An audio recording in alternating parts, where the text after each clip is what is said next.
Listo. ¿Pueden ver mi pantalla? Sí. Ok.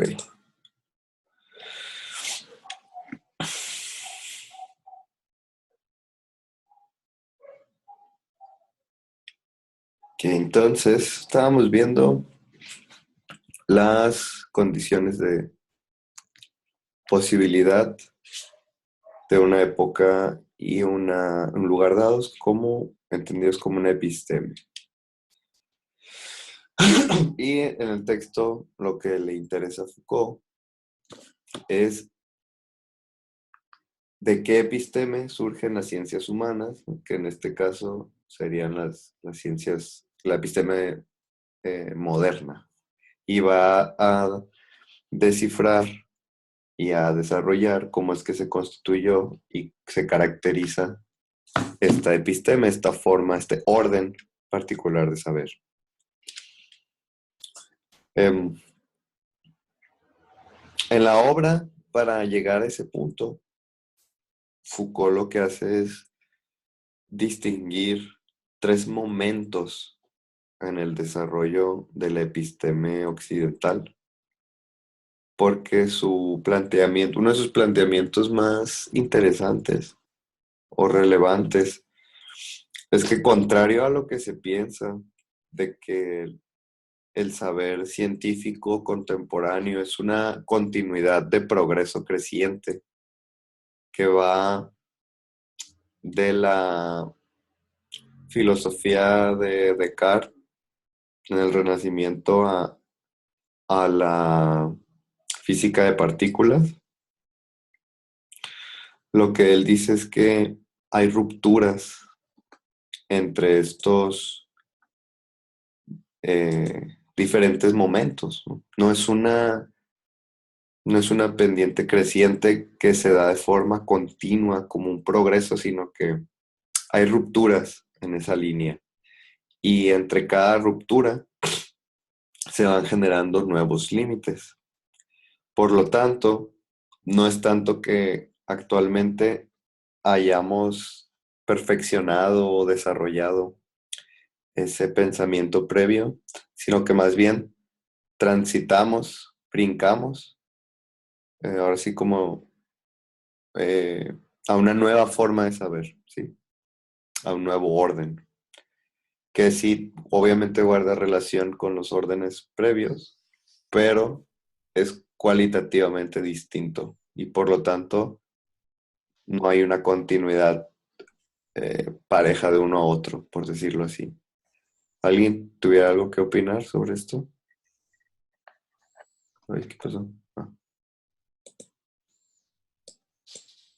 ok. ¿Alguien tiene su micrófono prendido?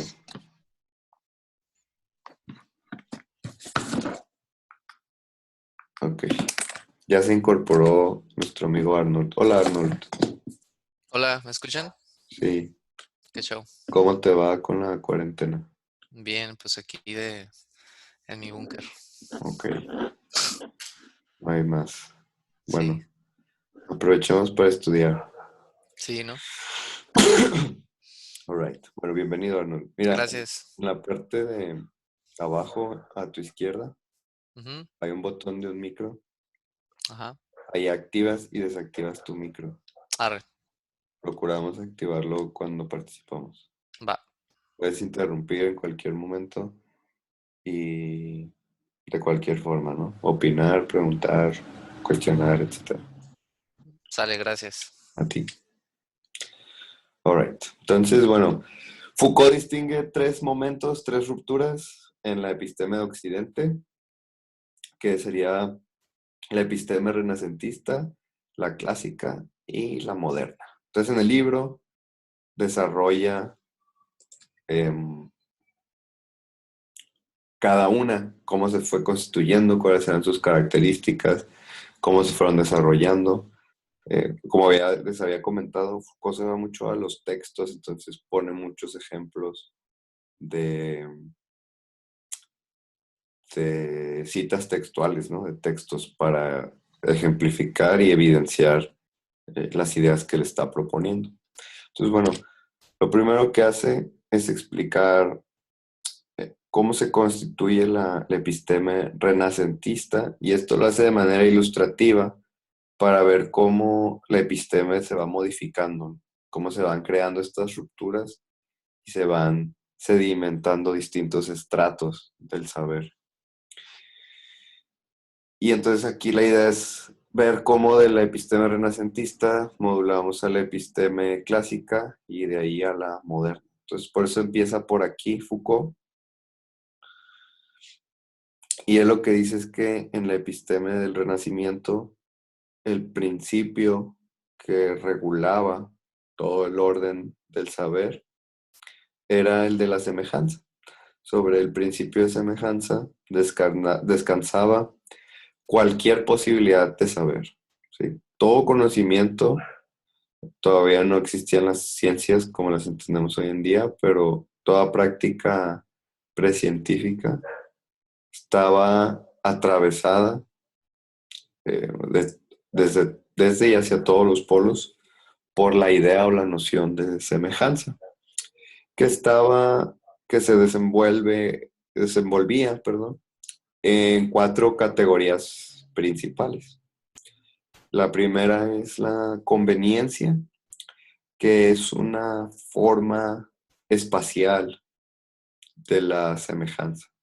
Entonces la semejanza aquí se entiende por medio de una continuidad del lugar. Por ejemplo, en un prado, la ubicación que tiene el animal herbívoro, por ejemplo, que come el pasto y de ahí pasa directamente al humano, porque el humano come al animal, ¿no? La segunda forma de semejanza es la emulación, que es, digamos, una forma de conveniencia, pero se deslinda de la limitación del espacio, ¿no? Entonces ya no tiene que haber contigüidad espacial, por decirlo así, sino mero reflejo. Después está la analogía, que es una forma de emulación y conveniencia como superpuestas. Entonces es como una conveniencia flexible. Y esta era la forma más general, ¿no? La analogía. Y entonces de aquí viene el principio hermético, ¿no? De como es arriba, es abajo.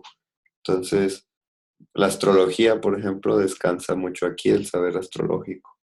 Debe haber una correspondencia entre la forma de los astros y la forma de la mente y demás. Y la simpatía es la última forma de semejanza y es, digamos, la fuerza ciega que liga todas las cosas, ¿no? Es lo que hace que la pesantez esté en lo pesado, ¿no? O sea, lo pesado tiende a pesar, que lo ligero tiende a elevarse, ¿no? La elevadez de lo ligero. Entonces, esta forma, digamos, está presente en todas las demás y las engloba, pero al mismo tiempo se da de forma autónoma. Entonces, sobre estas 4 maneras de la semejanza se construyó todo el saber y el conocimiento del Renacimiento, y toda condición de posibilidad del saber descansaba sobre estos principios de semejanza. Entonces, lo que era posible pensar y lo que no estaba definido por los límites de estos cuatro modos de la semejanza, ¿no? Entonces, ¿qué era el ejemplo que les digo que iba a retomar? Hablábamos de la ley interior de las cosas, ¿no? Y me preguntaba por un ejemplo. En el Renacimiento se tenían las sospechas de que había más de 7 planetas, ¿no? Que en la antigüedad, como ustedes saben, solo se tenía conocimiento de 7 planetas porque es visible al ojo humano desde la Tierra. Solo se observan hasta Júpiter, Saturno, perdón, es el último, ¿no? Entonces, después de Saturno, los planetas que sigan ya se requieren telescopios, ¿no? Para verse. Entonces, había gente del Renacimiento que tenía sospechas de que había más planetas por fenómenos, anomalías astronómicas. Y los sabios del tiempo pues rechazaban esa hipótesis como un completo sinsentido porque la cabeza humana tiene 7 orificios y entonces no pueden haber más de 7 planetas porque debe haber una correspondencia análoga con los orificios de la cabeza porque la cabeza humana está ligada a los astros, ¿no? Al cielo.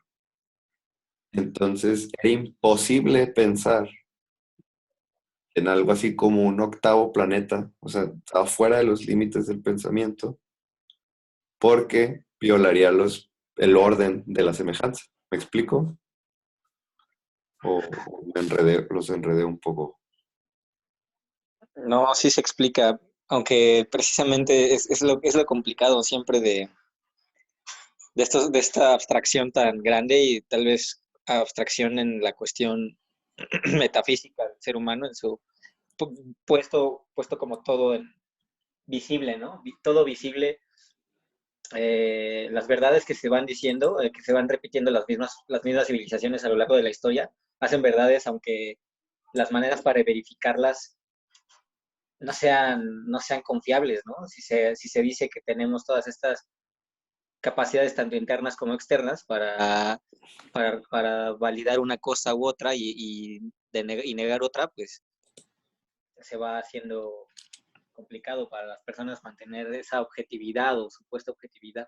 La última ley de semejanza que propusiste me recordaba como si estuvieras hablando precisamente a lo de las partículas subatómicas, ¿no? Ya.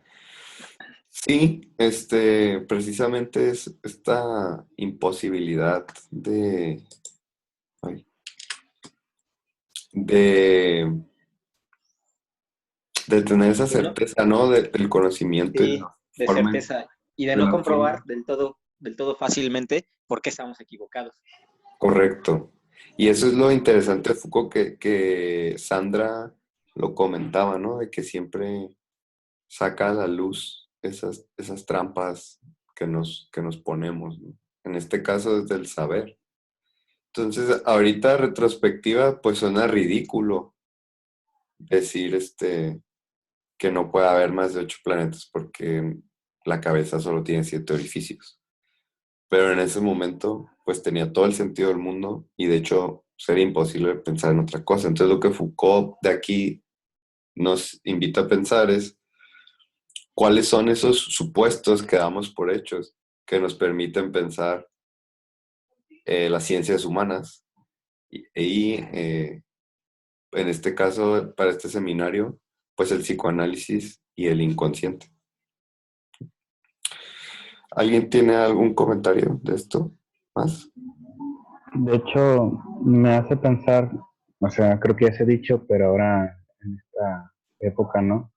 Creo que lo acabas de decir, que no podemos pensar, que estamos ignorando, o lo ponemos todo en términos de inconsciente. Exacto. Se abre esa dimensión de la reflexión, ¿no? Que de hecho lo vamos a ver a detalle ya para cerrar. Voy a ir avanzando porque se nos corre el tiempo. Voy a ir un poco rápido, pero si alguien se requiere que haga alguna explicación, ¿no? Sobre algún punto, me dice y profundizamos. Entonces, bueno, de la epistema renacentista, en el libro brinca a explicar la siguiente modulación del episteme, que es la episteme clásica.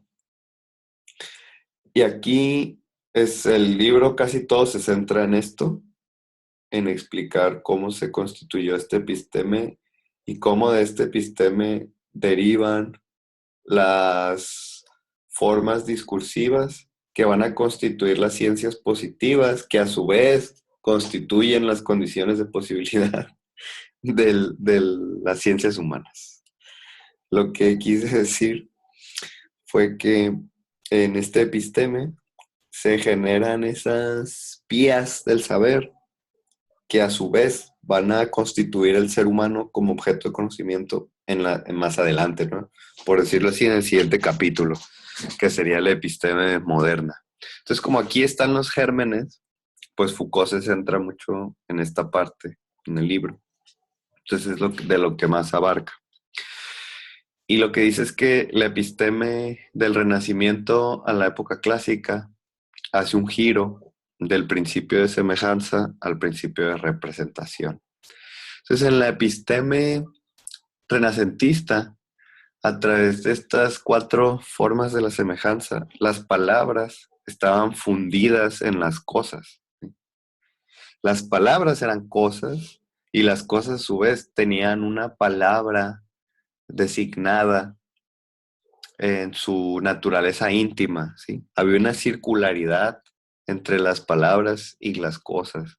Se definían de forma recíproca, había una unidad indisoluble, ¿sí? El mundo en el Renacimiento eran una selva de signos que habían sido puestos ahí por Dios y el humano tenía que descifrar esos signos, ¿no? O sea, todas las cosas eran palabras que Dios había inventado y que el humano tenía que aprender a hablar, ¿no? El humano tenía, de ahí viene esta noción del libro del mundo, ¿no? El mundo como algo que se lee como un texto. Y aquí el giro que se hace es que esa unidad se fractura, se crea un espacio virtual intermedio y las palabras ya no son las cosas, sino el medio que representa, el medio de representación de las cosas, ¿sí? Ahora aquí las palabras se ven como objetos que representan otros objetos. Entonces, el orden de semejanzas y diferencias se da a través de una retícula cuadricular, de una cuadrícula, en donde se va disponiendo los distintos aspectos de semejanza y diferencia entre las distintas representaciones. Y a partir de aquí surge entonces estas positividades, protopositividades, perdón, estos discursos reflexivos sobre los que Foucault pone atención, porque sobre ellos después se va a constituir el saber sobre el ser humano, que es la gramática general, la historia natural y el análisis de las riquezas, ¿no? Las palabras, como les decía, ya no son las cosas mismas, sino medios que representan a las cosas. Las vidas ya no son simples analogías, sino que son taxonomías, ¿no? Ahora están representadas en cuadro y lo que hace la historia natural es ver las diferentes semejanzas de los distintos animales, ¿no? Entonces empiezan a estructurar a los seres vivos a través de un esquema de semejanzas y diferencias que dan un cierto orden en el esquema global de la representación. Y lo mismo ocurre con la parte del valor, ¿no? Surge en ese contexto, en esa época, siglo XVIII, perdón, el análisis de las riquezas, porque el dinero, por decirlo así, pues ya no era su valor en sí mismo, sino que venía ahora a abrir una dimensión de representación. La moneda ya no era ese pedazo de metal, sino que representaba un cierto valor de otro objeto. Entonces, El dinero es como un boost, ¿no? Como a ese ímpetu de intercambio de significados, exacto. para lo cual los seres humanos y su reinvención, porque, o sea, todo esto que vienes diciendo, no sé por qué me hace sonar un poco a que el centro de estudio del ser humano, o el eje de estudio, el eje de observación, precisamente como bien apunta Foucault, que es que va cambiando, ¿no? Y va mutando y con él va mutando la concepción que tiene el sujeto de sí mismo. Si Correcto. antes las palabras eran las cosas mismas, entonces cada palabra, y por eso las etimologías griegas son tan interesantes, ¿no? Nos recuerdan a una reminiscencia de lo que alguna vez fuimos, de lo que somos, de lo que podemos ser. Cuando, cuando identificamos esa experiencia nueva con una palabra, es por eso, es porque pues de algún lugar nuestro horizonte y nuestra vida se ha visto impactada por un mundo mucho más, con una historia diferente, ¿no? Más grande, lejana. Y después y el sujeto que vaya inventando ese camino es lo que lo hace como ir rotando, ¿no? Ahora, el asunto aquí es que ese sujeto del que hablas no existía antes de que se desarrollaran estos ámbitos del saber, ¿no? Sino que se constituye no después. existía. Y ese, Aristóteles tiene una frase ajá, que dice que el ser humano es zapatero porque no es ser humano, ¿no? El ser humano es barrendero, es carpintero porque no es carpintero. O es panadero porque no es un ser humano. Es ese infinito en el que se va rehaciendo, el que se va rehaciendo. ahora el punto aquí, en la obra de Foucault, es ver, por ejemplo, tú estás hablando de una concepción griega, ¿no? Entonces, ¿en qué condiciones de posibilidad podía Aristóteles hablar del ser humano así? ¿Y en cuáles condiciones de posibilidad estamos hablando del ser humano en nuestra contemporaneidad? ¿Sí? Y bueno, regresando al punto de la representación, entonces el dinero viene a ser un medio de intercambio que ahora pues va a representar un cierto valor, ¿no? Entonces aquí la mirada aguda de Foucault a través de los textos, como le digo, como periodista, pues va hilando estos puntos en común que a través de la noción de representación genera esta posibilidad del saber. Y sobre estas eh, áreas del saber se van a ir generando las regiones sobre las que se constituye el saber de las ciencias humanas. Entonces, de la epistema clásica a la epistema moderna, hay un giro más. De la representación se pasa a una especie de trascendentalidad, porque en la época moderna se empieza a preguntarse por las condiciones de esa representación, ¿no? Si el mundo está mediado por una fuerza representativa, pues ¿para quién representa? ¿O quién es el que está haciendo el acto de representar? Entonces surge ahí la noción del sujeto, ¿sí? O más bien ahí encuentra su forma positiva, a partir de que se preguntan por las condiciones de esa representación. Y al surgir ese sujeto que representa, que como hemos dicho y seguiremos insistiendo y vamos a seguir viendo, es ese punto vacío, virtual, hueco,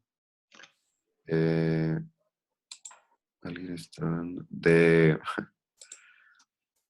que da la posibilidad a todas las ciencias humanas, pero al mismo tiempo, pues no las puede fundar porque, pues como hemos señalado, está vacío, está hueco. Y al mismo tiempo, al definirse ese sujeto, se definen esos límites de ese sujeto y se genera una exterioridad de ese sujeto. Y en esa exterioridad descansa ahora sí todo el saber de todas las ciencias en general. Y ahí es donde surgen ahora sí las positividades y donde empiezan a aparecer las ciencias como las conocemos hoy en día, ¿no? Y por eso, digamos, lo que ocurre ahí es que el objeto de estas formas protocientíficas adquieren ya su forma científica. Entonces el objeto de la gramática general se transforma en el lenguaje propiamente como objeto positivo del mundo y surge la filología, ¿no? Como su espacio, su campo de saber.